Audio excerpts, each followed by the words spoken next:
ఓం శ్రీ గురుభ్యో నమః. శ్రీ ఆనంద నిలయం ఛానల్ సభ్యులందరికీ కూడా నమస్కారం అండి. ఈ రోజున మనం చెప్పుకోబోయేటువంటి విషయం మన ఆచారం, మన సంప్రదాయం అనేటువంటి విషయం మీద ఈ రోజున మనం చెప్పుకోబోతున్నాం. హిందూ వివాహ సంస్కృతిలో అనేక ఘట్టాలు, అనేక సంప్రదాయాలు చోటు చేసుకుని ఉన్నాయి.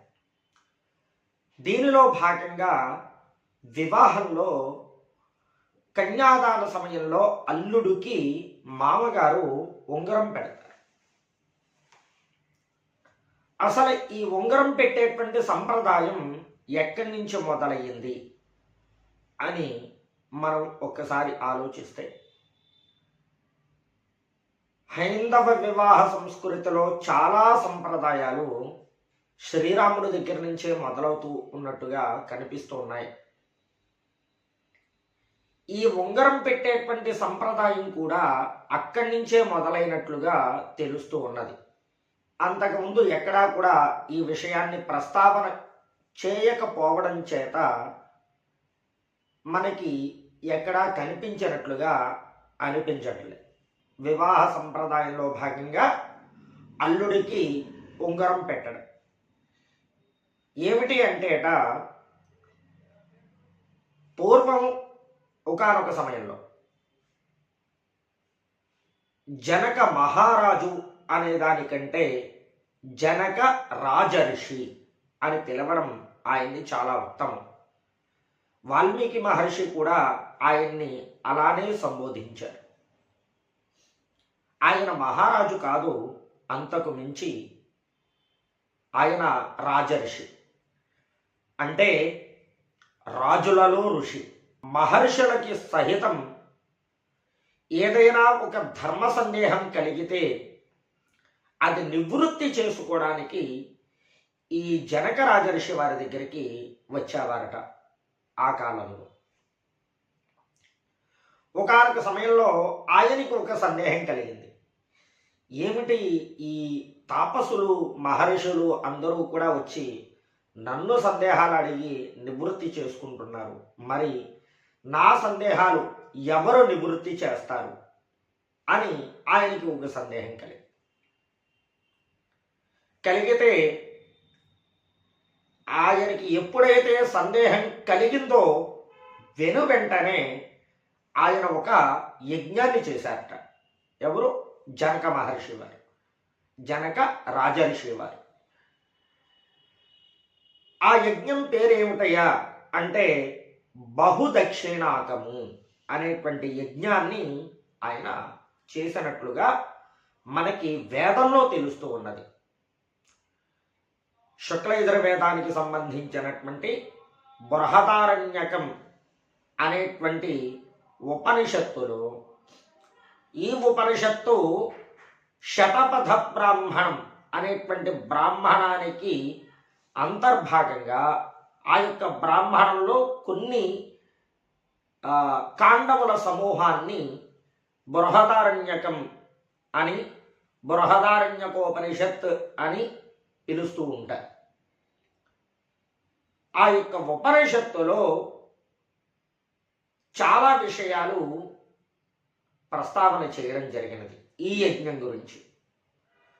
అది ఎలా వస్తుందయా అంటే, జనకోహ వైదేహో బహుదక్షిణేన యజ్ఞేనే చేతత్ర కురు పంచాలానాం బ్రాహ్మణ అభిసమేతో బభూవస్తస్య జనకస్య వైదేహస్య అని ఇలా ప్రారంభమవుతూ ఉంటుంది. దాంట్లో ఈ బహుదక్షిణాకం అనేటువంటి యజ్ఞం గురించి యజుర్వేదంలో బృహదారణ్యకోపనిషత్తులో చాలా వివరంగా తెలియజేశారు. ఆ యొక్క మహర్షి జనక రాజర్షి వారు ఈ యొక్క బహుదక్షిణాకం అనేటువంటి యజ్ఞాన్ని ప్రారంభం చేసినటువంటి వారు. ఆ యజ్ఞానికి ప్రపంచంలో ఉన్నటువంటి పండితులందరూ కూడా రావాలి అని చక్కగా చాటింపు వేయించారు దేశ విదేశాలన్నింటిలోనూ కూడా. ఎక్కడెక్కడి నుంచో బ్రాహ్మణులు, పండితులు విశేషంగా ఈ యజ్ఞానికి వచ్చినట్లుగా మనకి ఆ యొక్క శతపథ బ్రాహ్మణంలో తెలుస్తూ ఉన్నది బృహదారణ్యకం. ఇదిలా ఉంటే యజ్ఞం అనేటువంటి కార్యక్రమం పూర్తయినది. ఆ తరువాత సభని ఉద్దేశించి ఆ రాజర్షి గారు ఇలా అన్నారు, అయ్యా, వచ్చినటువంటి పండితోత్తములందరికీ కూడా నా హృదయపూర్వక నమస్కారములు. ఈ యజ్ఞ కార్యక్రమాన్ని నా చేత ఎంత నిర్విఘ్నంగా ఎంతో ఘనంగా జరిపినటువంటి ఋత్విక్ మహాజనులకు, హోత, అధ్వర్యు ఇత్యాది బ్రహ్మలకు మీకు నా హృదయపూర్వక నమస్కారం. మీ అందరికీ కూడా నాకు యథోచితంగా ఏది ఇవ్వాలి అని అనిపిస్తే అటువంటి సత్కారములు ఉన్నతంగా నాకు అనిపించడమే కాదు, ఆ ఇచ్చేటువంటి సత్కారం ఎంతో ఉన్నతమైనటువంటిదిగా మీకు ఇవ్వడం జరిగినది. యజ్ఞం పూర్తయినది. దాన ధర్మములన్నీ కూడా చక్కగా పరిసమాప్తం అయినవి. మీరందరూ కూడా నా యందు దయ ఉంచి నన్ను అనుగ్రహించవలసినది అని ప్రార్థనాపూర్వకంగా నమస్కరించారు ఆ యొక్క జనక రాజర్షి గారు. అయితే అక్కడ ఉన్నటువంటి వారందరూ కూడా ఎంతో ఆశ్చర్యమైనటువంటి విషయాన్ని ఒకటి చూస్తూ ఉన్నారు. ఆ యొక్క బ్రాహ్మణోత్తములు, పండితులు అందరూ కూడా ఏమిటి అంటేట, ఆ సభకి ముందు ప్రాంగణంలో 10,000 గోవులు, దశ దశ పాత ఏకైకస్యా శృంగయోరాబద్ధా బభూవు అని మనకి ఆ యొక్క ఉపనిషత్తులో కనిపిస్తూ ఉన్నది. ఆ యొక్క ఆవులకి 1000 గోవులుట అక్కడ ఎదురుకుండా ఉన్నటువంటివి. ఆ గోవులు కూడా ఎలా ఉన్నాయట అంటే ఎంతో బలిష్టంగా ఎంతో అద్భుతంగా ఉన్నాయి. మంచి జాతి ఆవులు, కామధేనువుల్ని పోలినట్లుగా ఉన్నాయట ఆ ఆవులన్నీ కూడా. వాటికి మంచి అద్భుతమైనటువంటి కొమ్ము కట్టు, మూపురం మంచి సుందరంగా ఉన్నాయి. ఆ యొక్క కొమ్ములకి దశ దశ పాద, 10 పాదములు చొప్పున, అంటే 2 కొమ్ములకి 20 పాదముల బంగారాన్ని కొమ్ములకి తొడిగారట. చక్కగా సువర్ణమయమైనటువంటి వస్త్రాలు కట్టారు. మంచి అందంగా అలంకరించారు గోవులన్నింటినీ కూడా. ఆ వచ్చిన పండితులందరూ అనుకున్నారట, అందరికీ తల ఒక గోవుని కూడా ఇస్తారేమో యజ్ఞ దక్షిణగా అని చెప్పి అనుకున్నారట. యజ్ఞములకు పూర్వం దక్షిణగా గోవులను అలా ఇచ్చేవారు. అందువల్ల ఏమిటంటే యజ్ఞంలో పాల్గొన్నటువంటి ఋత్వికులందరికీ కూడా తలొక గోవుని ఇస్తారేమో అని అనుకున్నారు పాపం వారందరూ కూడా. అనుకున్నటువంటి వారై ఆ జనక రాజర్షి గారు ఈ విధంగా, అంటే మీకు ఇవ్వవలసినవన్నీ పూర్తయిపోయాయి అనడంతో వీరందరికీ ఒక కింద ఆశ్చర్యం కలిగింది. అవన్నీ పూర్తయిపోతే ఇవి ఇక్కడ ఎందుకు పెట్టినట్లు అని అనుకున్నారు. వారు అనుకున్నటువంటి వారి మనస్సులో జనక రాజర్షి గారు గ్రహించినటువంటి వారి, మీ సందేహం నాకు అర్థమైనది. ఈ యజ్ఞాన్ని నేను ఎందుకు తలపెట్టాను అంటే అది నా యొక్క స్వార్థం. ఏమిటి ఆ స్వార్థం అంటేట, నాకు గురువు గారు కావాలి.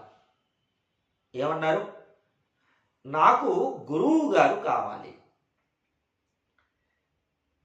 మహర్షులకి సహితం ఏదైనా సందేహం వస్తే నా దగ్గరకు వచ్చి నివృత్తి చేసుకుంటున్నారు. మరి నా సందేహాన్ని ఎవరు నివృత్తి చేస్తారు? అందుకోసం నాకు గురువు గారు కావాలి. ఎవరైతే ఈ సభలో ఉన్నటువంటి వారి అందరిలో బ్రహ్మవేత్త ఉన్నారో వారు ఈ గోవులన్నింటినీ కూడా తోలుకుని వెళ్ళిపోండి అని జనక రాజర్షి గారు చెప్పగా వెంటనే ఒకంత నిశ్శబ్దం. అదేవిధంగా ఒకరి ముఖాన్ని ఒకరు అలా చూసుకుంటూ ఉన్నారు. ఏమిటి, ఎలా తేలుతుంది అసలు ఈ విషయం? బ్రహ్మవేత్త అంటే సామాన్యమైనటువంటి విషయం కాదు. అసలు అణువు నుంచి బ్రహ్మాండం వరకు చెప్పగలగాలి. అటువంటి బ్రహ్మవేత్త ఎవరు అసలు ఈ సభలో అని అంటే దానిలో వైశంపాయనుడు, గార్గి, యాజ్ఞవల్క్యుడు ఇలా చాలామంది మహర్షులు ఆ యొక్క సభలో ఉన్నట్లుగా మనకి ఈ బ్రాహ్మణం ద్వారా, బృహదారణ్యకోపనిషత్తు ద్వారా తెలుస్తూ ఉన్నది. ఇటువంటి సమయంలో కొంత సమయం గడిచిన తరువాత ఎవరు నిర్ధారణకి రాలేకపోతే అప్పుడు యాజ్ఞవల్క్య మహర్షుల వారి యొక్క శిష్యులలో ఒకడైన శామశ్రవుడు అనేటువంటి శిష్యుణ్ణి కాకేసి, నాయన ఈ ఆవులన్నింటినీ కూడా మన ఆశ్రమానికి తోలేయండ్రా అన్నారట మహర్షుల వారు యాజ్ఞవల్కి. ఎప్పుడైతే ఈ మాట అన్నారో ఆ వెనువెంటనే సభలో ఉన్నటువంటి వారందరూ కూడా ఎంతో ఆక్రోశంతో, ఆవేశంతో చాలా అక్కడ ప్రతిఘటన చేశారు. అటువంటి సమయంలో చిన్నవారి దగ్గర నుంచి మొదలుపెట్టి ఒక్కొక్కరి సందేహాన్ని నివృత్తి చేసుకుంటూ వచ్చారు మహర్షులు, యాజ్ఞవల్క్యుల వారు. ఆ తరువాత చిట్ట చివరిగా గార్గి, ఆవిడ కూడా ఆయన బ్రహ్మవేత్త అని ఆయనకి సాష్టాంగపడి ఆవిడ కూడా తన ఓటమిని ఒప్పుకున్నది. ఆ తరువాత మిగిలినటువంటి ఆయన వైశంపాయనుడు. ఈ వైశంపాయనుల వారు ఎన్నో రకాలైనటువంటి అద్భుతమైన ప్రశ్నలన్నింటినీ కూడా శరముల వలె సంధించారు యాజ్ఞవల్క్య మహర్షి. యాజ్ఞవల్క్యుల వారు వాటినన్నింటినీ కూడా చాలా అవలీలగా, చాలా సునాయాసంగా వాటినన్నింటికీ కూడా సమాధానాలు ఇచ్చారు.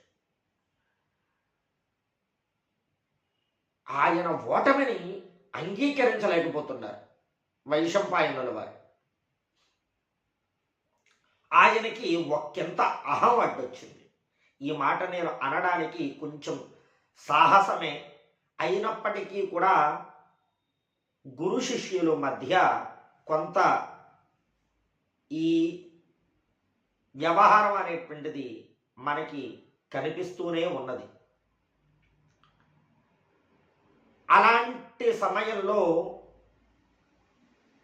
ఆయన వైశంపాయనుల వారు యాజ్ఞవల్క్యుల వారికి స్వయానా మేనమామ కూడా. అలా మేనల్లుడి చేతిలో ఓడిపోవడం అంటే ఒకంత కొంచెం సందేహం, బాధ ఇవన్నీ కూడా ఏదైనా అయి ఉండవచ్చు. ఆయన ఓటమిని అంగీకరించలేకపోతున్నారు. తర్క వితర్క కుతర్కాలకి కూడా ఆయన దిగినట్లుగా తెలుస్తూ ఉన్నది. అప్పుడు ఇలా మనం ఎంతసేపు వాదించుకుంటాం, మనకి ఎవరో ఒకరు జడ్జి కావాలి కదా అని యాజ్ఞవల్క్యుల వారు అని, ఇక్కడ మీకు నాకు జడ్జి చేయగలిగినటువంటి మహాపండితులు ఎవరు అయితే కనుక లేరు. ఎందుకంటే చివరికి ఉన్నటువంటిది మనం ఇద్దరమే. కనుక ఆయన కూర్చున్న ఆసనం దగ్గర నుంచి ఒక దర్భపుడకని తీసి అభిమంత్రించి అలా మధ్యలో విడిచిపెడతారు. మీరు అడిగేటువంటి ప్రశ్న ఏదైతే ఉన్నదో అది తర్కానికి నిలబడాలి, అది ధర్మబద్ధంగా ఉండాలి. అటువంటి ప్రశ్నే అయి ఉండాలి మీరు అడిగేటువంటిది. అలా కాని పక్షంలో ఈ దర్భ మీ శిరచ్ఛేదం చేస్తుంది. ఇక నేను అది ధర్మబద్ధమైనటువంటి ప్రశ్నే అయినా నేను సమాధానం చెప్పలేకపోతే ఆ దర్భ నా శిరచ్ఛేదం చేస్తుంది అని చెప్పారు యాజ్ఞవల్క్య మహర్షుల వారు. అలా అనేసరికి వైశంపాయనుల వారు కూడా ఆ విషయాన్ని ఒప్పుకున్నారు. ఇలా జరుగుతూ ఉన్నది సభ. కొన్ని విషయాలని బహిరంగంగా చాలా అద్భుతంగా సెలవిస్తూ ఉన్నారు. సభలో చెప్పకూడని ప్రశ్నలకి సమాధానాలు చాటుకు తీసుకువెళ్ళి చెబుతూ ఉన్నారు. ఇక ఒక సందర్భం వచ్చింది. వైశంపాయనుల వారి యొక్క శిరచ్ఛేదం అయినది. వెంటనే జనక రాజర్షి మరియు పండితులందరూ కూడా చాలా ఆశ్చర్యానికి గురైనటువంటి వారే. చాలా ఆయన ఒకంత బాధపడుతూ జనక రాజర్షి వారు యాజ్ఞవల్క్యుల వారి యొక్క పాదాల మీద పడి ఆయన్ని ప్రార్థించగా ఆ యొక్క వైశంపాయనుల వారికి పునః ప్రాణప్రతిష్ఠ చేసినట్లుగా మనకి యాజ్ఞవల్క్య చరిత్రలో మనకి కనిపిస్తూ ఉన్నది. అటువంటి అద్భుతమైనటువంటి ఘటన సమర్థుడైనటువంటి యాజ్ఞవల్క్యుని యొక్క ప్రతిభ, అంతటి సమర్థత కలిగినటువంటి వారు. మనకి యుగ ప్రమాణములలో 4 యుగములకు 4 జగద్గురువులుగా మనకి తెలుస్తూ ఉన్నది. కృతయుగానికి కపిల మహర్షి, త్రేతాయుగానికి యాజ్ఞవల్క్యులు, ద్వాపర యుగానికి కృష్ణద్వైపాయనుల వారైనటువంటి వ్యాస మహర్షి, కలియుగానికి శంకరాచార్యులు. వీరు 4 యుగములకు గురువులుగా మనకి పురాణముల ద్వారా తెలుస్తూ ఉన్నటువంటి విషయం. ఆది జగద్గురువు అని ఈ కలియుగానికి శంకరాచార్యుల వారికి బిరుదు. అదేవిధంగా త్రేతాయుగంలో ఆది జగద్గురువు యాజ్ఞవల్క్యులుగా మనకి వేదం ద్వారా కూడా తెలుస్తూ ఉన్నది. ఆయనే మొట్టమొదటి సన్యాసి. ఆది జగద్గురువు, ఆది సన్యాసి ఇరువురు కూడా యాజ్ఞవల్క్యులే. ఈ సన్యాస సంప్రదాయాన్ని పాటించాలి అంటే బ్రహ్మ సంప్రదాయంగా అది యాజ్ఞవల్క్యుల వారి యొక్క మతానుసారము మాత్రమే సన్యసించాలి. ఎందుకంటే ఆ సన్యాస సూత్రాలన్నింటినీ కూడా ఆయనే చెప్పడం జరిగినది. భార్యతో సహితంగా సన్యసించారు ఆయన. అంటే భార్య ఉండగానే, వివాహం అయిన తరువాత భార్య ఉండగా భార్య యొక్క సపర్యలో ఆయన సన్యసించినట్లుగా తెలుస్తూ ఉన్నది. అంతటి దీక్షాపరులు ఆ యొక్క యాజ్ఞవల్క్యుల వారు. అటువంటి సమయంలో ఆయనే జగద్గురువుగా జనక రాజర్షుల వారు ఆయన్ని యోగీశ్వర పట్టాభిషేకం అని ఆయనకి చేసి ఆయనే జగద్గురువుగా జనక రాజర్షి వారు ప్రకటించారు. అటువంటి యాజ్ఞవల్క్యుల వారికి తన రాజ్యం యావత్తు కూడా ధారపోసేస్తే, నాయన ఈ రాజ్య విషయాలన్నింటినీ కూడా మాబోటి వారికి చాలా ప్రతిబంధకంగా ఉంటాయి, నేను రాజ్యం చెయ్యలేను, కనుక నీవు నా ప్రతినిధిగా ధర్మబద్ధంగా నువ్వే పాలించు అని ఒక రాజముద్రికని ఆయనకి ఇచ్చారు. ఇచ్చిన తర్వాత కొంతకాలానికి మైథిలీదేవి అయినటువంటి సీతా జగన్మాత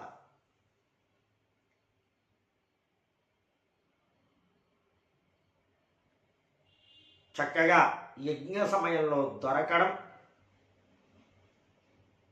ఆ జానకి కాస్త పెరిగి పెద్దవడం, అనేక విషయాలు నేర్చుకోవడం, తండ్రి ద్వారా తల్లి ద్వారా ఎన్నో ధర్మాల్ని తెలుసుకోవడం. అంతేకాకుండా ఆ జానకీదేవి ప్రతిరోజు కూడా ఆ యొక్క జనక రాజర్షి గారు ఎప్పుడైతే ఆ యాజ్ఞవల్క్యుల వారి యొక్క ఆశ్రమానికి వెడుతూ ఉంటారో అటువంటి సమయంలో సీతాదేవిని కూడా వెంట పెట్టుకుని తీసుకువెళ్ళారు. ఇలా జరుగుతూ ఉన్నటువంటి సమయంలో కొంతకాలానికి యాజ్ఞవల్క్యుల వారు ఆయనకి ఒక ఉంగరాన్ని ఇస్తారు జనక రాజర్షి వారికి. ఈ ఉంగరాన్ని నీవు అనామికకి ధరించు అని చెప్పి ఆయన ఆ ఉంగరాన్ని, ముద్రికను ఇవ్వడం. ఇలా చాలా కాలం జరిగినది. చక్కగా ప్రతిరోజు కూడా సమయాన్ని పాటిస్తూ సమయ అనుకూలంగా యాజ్ఞవల్క్యుల వారి యొక్క దర్శనం చేయడం, అణువు నుంచి బ్రహ్మాండం వరకు అద్భుతమైనటువంటి విషయ చర్చలను చేయడం, ఈ విషయాలన్నింటినీ కూడా యాజ్ఞవల్క్యుల వారు చాలా సవిస్తారంగా తెలియచేయడం అనేటువంటి విషయాలన్నింటినీ కూడా మనకి బృహదారణ్యకం అనేటువంటి ఉపనిషత్తులో మనకి కనిపిస్తూ ఉన్నారు. ఇలా కొంతకాలానికి చక్కగా జానకీదేవి యొక్క వివాహం నిశ్చయం అయినది శ్రీరామచంద్రుల వారితో. స్వయంవర ఘట్టంలో చక్కగా శివధనుర్భంగం చేసినటువంటి శ్రీరామచంద్రుల వారు జానకీదేవిని పరిణయం చేసుకున్నారు. ఆ యొక్క వివాహం కూడా వశిష్ఠుల వారితో గురువుగారైనటువంటి యాజ్ఞవల్క్యుల వారు చాలా దగ్గర ఉండి ఈ వివాహాన్ని యాజ్ఞవల్క్యుల వారే జరిపించినట్లుగా మనకి కనిపిస్తూ ఉన్నది. సీతా వివాహ సమయంలో ఇంటి పురోహితులైనటువంటి వశిష్ఠుల వారు, గురువు గారైనటువంటి యాజ్ఞవల్క్యుడు, వీరందరూ కూడా దగ్గరుండి రామకళ్యాణం జరిపినట్లుగా మనకి తెలుస్తూ ఉన్నది. అటువంటి సమయంలో ఆ యొక్క యాజ్ఞవల్క్యుల వారు జనక రాజర్షిని ఉద్దేశించి, నేను నీకు ఒక ఉంగరాన్ని ఇచ్చాను, ఏది నీ అనామికకి ధరించావు కదా ఆ ఉంగరం, ఆ ఉంగరాన్ని నీవు నీ అల్లుడికి ఈ కన్యాదాన సమయంలో బహుకరించు అని ఆ యొక్క యాజ్ఞవల్క్య మహర్షి జనక రాజర్షి వారికి తెలియచేయగా, ఆ కన్యాదాన సమయంలో ఈ ఉంగరాన్ని ఇచ్చినట్లుగా మనకి యాజ్ఞవల్క్య రామాయణంలో తెలుస్తూ ఉన్నది ఈ విషయం. ఆ ఉంగరాన్ని ధరించినటువంటి రామచంద్రుల వారు చక్కగా జానకీదేవితో కలిసి ఆ వివాహాన్ని పూర్తి చేసుకున్నటువంటి వారై ఇంటికి వెళ్ళి కొంతకాలం గడిచిన తరువాత పట్టాభిషేకానికి ముహూర్తం పెట్టడం, ఆ తరువాత కాలంలో అది కాస్త భరతుడికి పట్టం అవ్వడం, ఆ తదనంతరంలో ఈయన అరణ్యానికి వెళ్ళడం పితృవాక్య పరిపాలన వలన. ఆ సమయంలో అరణ్యంలో సీతామాతను రావణ బ్రహ్మ తీసుకుని వెళ్ళిపోవడం, ఆ సమయంలో జటాయువు రావణ బ్రహ్మను ఎదిరించడం, తన శక్తి కొలది పోరాడినటువంటి జటాయువు యొక్క రెక్కలను ఆ రావణాసురుడు తెగనరకడం, రాముడు కనిపించేంత వరకు జటాయువు ప్రాణాలని ఒగ్గబెట్టుకుని ఉండడం, రాముడికి ఈ విషయాన్ని తెలియచేయడం, ఆ తదనంతరంలో సుగ్రీవుని యొక్క స్నేహాన్ని పొందడం, ఆంజనేయుని యొక్క అండతో సీతాదేవిని లంక నుంచి వానర సేన యొక్క సహాయంతో, కేవలం ఆంజనేయుడుగా వానర సేన యొక్క సహాయంతో సీతాదేవిని తిరిగి పొందడం. ఇది కదా రామాయణం. అయితే జటాయువు చెప్పినటువంటి మాట ఏమిటి అంటే, రావణ బ్రహ్మ సీతను అపహరించి ఎత్తుకుని వెళ్ళిపోయాడు. ఆయన యొక్క పట్టణం లంకా పట్టణం. ఇది ఎక్కడికి ఇన్ని యోజనాల దూరంలో ఉన్నది. నీవు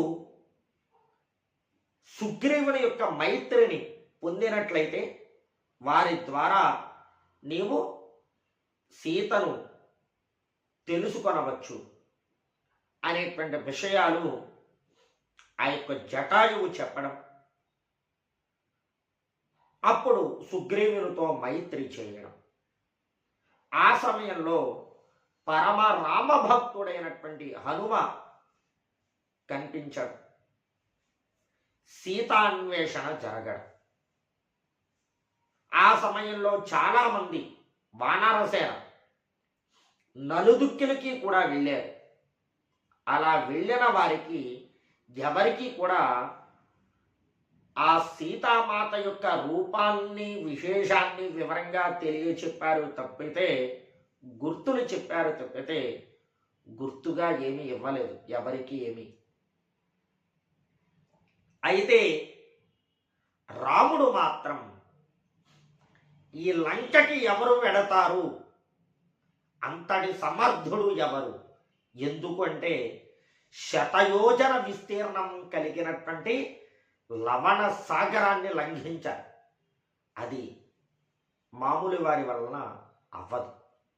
ఎవరు అంతటి సమర్థుడు అంటే ఒక్క హనుమ మాత్రమే అని తెలుసుకున్నటువంటి హనుమకి ఈ ఉంగరాన్ని, ఏది కన్యాదాన సమయంలో యాజ్ఞవల్క్య మహర్షుల వారు చేత ఇవ్వబడినటువంటి జనక రాజర్షికి ఇచ్చినటువంటి ఆ ఉంగరాన్ని, జనక రాజర్షి చేత రాముడు పొందినటువంటి ఆ ఉంగరాన్ని చక్కగా ఆంజనేయుడికి ముద్రికగా ఇచ్చారు. ఎందుకంటే ఇంకొక ఆభరణం మరొక ఆభరణం అయితే జానకి సందేహపడవచ్చు. కానీ చిన్నపిల్లలు చూడండి, తల్లిదండ్రులు చిటికెన వేలు పుచ్చుకునే ఎక్కువగా ప్రయాణం చేస్తూ ఉంటారు ఎక్కడికి వెళ్ళినా. అలా చిటికెన వేలు పక్కన ఉన్నటువంటి వేలే ఈ ఉంగరపు వేలు. ఈ ఉంగరాన్ని తన తండ్రి చేతికి నిత్యము ధరించి ఉన్నటువంటిది. ఎందుకు అంటే ఇంకొకటి అయితే తీసి పక్కన పెట్టేసేసి ఇంకొక ఆభరణం ఏదైనా ధరించవచ్చు. కానీ ఇది గురువు గారి చేత ఇవ్వబడినటువంటి ఉంగరం. ఇది నీకు శాశ్వతంగా ఉండాలి అని చెప్పి మరి ఇచ్చినటువంటి ఉంగరం కదా. ఇది తీసేటువంటి అవకాశం లేదు. కాబట్టి ఈ ముద్రికనే తీసి ఆంజనేయుడికి ఇచ్చారట రామచంద్రుల వారు. చూసారా ఈ ఉంగరానికి ఎంత చరిత్ర ఉన్నదో. అలా ఆ ముద్రికను చూచినటువంటి సీతామాత ఇది నా రాముడిదే, సందేహం లేదు అని చక్కగా పోల్చుకుని ఆనందపడినటువంటి ఘట్టం ఆ ముద్రిక చూడడం వలన కలిగినది సీతామాత. అందువలన ఒక జ్ఞాపకం ఏది ఎంతటి ఆనందాన్ని కలిగించింది చూసారా. అలా రామచంద్రుని వారి యొక్క వివాహ సమయంలో అల్లుడికి ఇచ్చినటువంటి ఉంగరం ఏదైతే ఉన్నదో ఆ ఉంగరం ఎంత విస్తారాన్ని కలిగినటువంటి చరిత్ర. ఇది మన సంప్రదాయం, మన హిందూ సంప్రదాయం, వివాహంలో చోటు చేసుకున్నటువంటి సంప్రదాయం. హైందవ సంప్రదాయంలో వివాహ వ్యవస్థలో చాలా విషయాలు రాముడితోనే ముడిపడి ఉన్నాయి అంటే సందేహం ఏమాత్రం కూడా లేదు. మరి యొక్క వీడియోలో మరి యొక్క ఘట్టాన్ని తెలుసుకుందాం. మీకు ఈ విషయం నచ్చినట్లయితే లైక్ చేయండి, షేర్ చేయండి, ఛానల్ని సబ్స్క్రైబ్ చేసుకోండి. మీ ఆనంద నిలయం తేజస్వి శర్మ.